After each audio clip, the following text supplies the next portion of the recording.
आज हम class 10th NCERT maths की एक्सरसाइज 4.3 का क्वेश्चन 1 करेंगे। क्वेश्चन आपके सामने लिखा हुआ है, find the roots of the following quadratic equation if they exist by the method of completing the square. Hindi में इसका मतलब हुआ कि हमें जो द्विघात समीकरण है उन्हें पूर्ण घात की विधि से हल करना है। इस क्वेश्चन के 4 पार्ट हैं, लेकिन मैं आपके सामने 2 पार्ट हैं, इन 2 पार्ट को हल करके बताऊंगी कैसे इन्हें करना है। क्वेश्चन का जो फर्स्ट पार्ट है 2x² - 7x + 3 = 0। इक्वेशन को हल करने के लिए थोड़ा सा इसे हमें आसान बनाना पड़ेगा, इसलिए हमने इक्वेशन को 2 से डिवाइड कर दिया है। इक्वेशन को 2 से डिवाइड कर दिया है तो इक्वेशन बन गई है x² - 7x/2 + 3/2 = 0 and this is equation 1।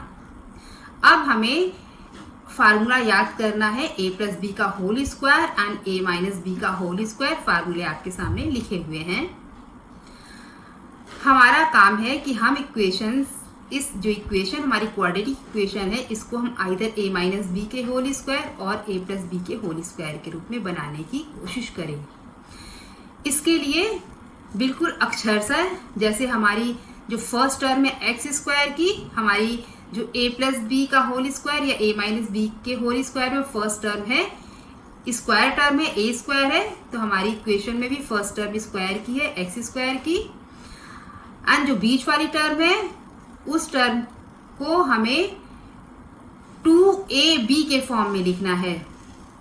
तो हमने क्या किया है, इक्वेशन में अपने आप से ही 2 से मल्टीप्लाई कर दिया है और 2 से हमें डिवाइड भी करना पड़ेगा क्योंकि हम अपने आप से ये काम कर रहे हैं। तो टर्म बन गई है 2 × x × 7/4। अगर इस सेकेंड पार्ट को इक्वेशन के हम a + b के होल स्क्वायर की जो सेकेंड टर्म है 2ab, इससे अगर हम कंपेयर करें तो 2 की प्लेस पर 2 है, a की प्लेस पर x है क्योंकि हमारी इक्वेशन में a² की जगह x² है, एंड b की जगह पे है 7/4। इसका मतलब b है 7/4 और इक्वेशन में हमें b² भी चाहिए। तो हम लोग क्या करेंगे, 7/4 से हमने 7/4 के होल स्क्वायर से को ऐड किया है इसमें, एंड 7/4 के होल स्क्वायर को सब्ट्रैक्ट भी किया है क्योंकि ये काम हम अपने आप से कर रहे हैं, इसलिए जो टर्म हमने ऐड किया है वही टर्म हमें सब्ट्रैक्ट भी करनी पड़ेगी। एंड इक्वेशन में 3/2 वो भी हमने प्लस में कर दिया है इक्वेशन में, क्योंकि हमारी ऑलरेडी इक्वेशन 1 में 3/2 प्लस में है। तो ये जो इक्वेशन हो गई x² - 2x × 7/4 + 7/4 का होल स्क्वायर। ये अगर हम इसे a² - 2ab + b² से कंपेयर करें तो ये इक्वेशन उसी फॉर्म में है, तो हमने इसे लिख लिया है a - b का होल स्क्वायर, मतलब a - 7/4 का होल स्क्वायर, क्योंकि a की जगह पर है x एंड b की जगह पर है 7/4 - 49/16 + 3/2 = 0।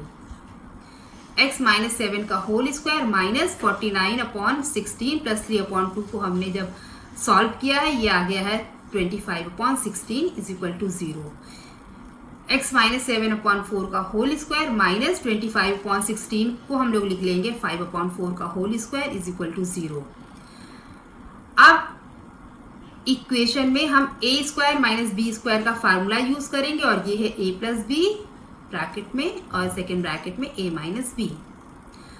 तो हमारा जो a बन गया है इक्वेशन में, that is x - 7/4 and b है 5/4। हमने a² - b² का फार्मूला लगा दिया है, हम इसके 2 फैक्टर्स हो गए हैं, x - 7/4 + 5/4 एंड x - 7/4 - 5/4 = 0। ये सॉल्व हो क्या है, x - 2/4 एक ब्रैकेट में और x - 3 दूसरे ब्रैकेट में = 0। तो x - 2/4 = 0, so x = half and x - 3 = 0, so x = 3। Therefore roots of the equation are half and 3/2। Next जो सेकेंड पार्ट है वो थोड़ा सा कॉम्प्लिकेटेड है क्योंकि उसमें अंडर रूट की भी टर्म है। इसको थोड़ा सॉल्व करना थोड़ा सा मुश्किल है, लेकिन फिर भी ये आपके सामने किया है। अगर आप ठीक से इसे समझेंगे तो आपको बहुत आसान लगेगा और आप अपने आप से बहुत आसानी से इसे कर सकते हैं। फिर सेम हमें काम करना है, हमें इक्वेशन को a प्लस बी के होल स्क्वायर या फिर a माइनस बी के होल स्क्वायर के रूप में लिखना है। हमने वही किया है। 4x है, 4 अपने आप में 2 का स्क्वायर है, तो हमने इसमें किसी भी नंबर से डिवाइड नहीं किया है। ऑलरेडी जो फर्स्ट टर्म है उसे हमने लिख दिया 2x का होल स्क्वायर, क्योंकि हमारी फर्स्ट टर्म होती है a स्क्वायर वाली, प्लस जो मिडिल टर्म होती है उसे हम 2ab के फॉर्म में लिखेंगे। तो जो मिडिल टर्म है 4√3x, इसको हमने 2ab के फॉर्म में लिखा है। तो 4 को ही ऑलरेडी 4 2 के फॉर्म में हो गया है, तो 2:2x मल्टीप्लाइड बाई √3। तो सेकेंड वाली टर्म में 2 ऑलरेडी आ गया है, इक्वेशन में पहले से ही है। 4 को जब हमने फैक्टराइज कर लिया है तो उसमें से हमें 2 मिल गया है। एंड जो फर्स्ट टर्म a स्क्वायर वाली 2x है वो भी हमें मिल गई है। इसका मतलब 2 एंड 2a मिल गया है, सॉरी 2 एंड a मिल गया है। अब नेक्स्ट जो टर्म है √3 दैट इज b, इसका मतलब √3 जो है वो b है। तो हमें √3 का होल स्क्वायर हमने ऐड कर दिया है और √3 का होल स्क्वायर ही सब्ट्रैक्ट कर दिया है अपने आप से, क्योंकि हमें b स्क्वायर की टर्म चाहिए। प्लस 3 इक्वेशन में ऑलरेडी है वो हमने ऐड कर दिया, इज इक्वल टू 0। तो 2x का whole square plus 2 multiplied by 2x multiplied by √3 plus √3 का होल स्क्वायर, ये इतना पार्ट बन गया है a प्लस बी का होल स्क्वायर, जिसमें a है 2x एंड b है √3 माइनस √3 का जो होल स्क्वायर हुआ है दैट इज 3 प्लस 3 ऑलरेडी है इज इक्वल टू 0। तो 2x प्लस 3 का whole square is equal to 0, क्योंकि ऊपर की इक्वेशन में +3 -3 कैंसिल हो जाएंगे। तो 2x प्लस √3 एक ब्रैकेट में हो गया, 2x प्लस √3 एक ब्रैकेट में हो गया है। तो 2x plus √3 is equal to 0, this is 2x is equal to -√3 and x is equal to -√3/2। Second जो ब्रैकेट में टर्म है उससे भी यही आ जाएगा, x is equal to -√3/2। So the roots of the equation are -√3/2 and -√3/2. Thank you.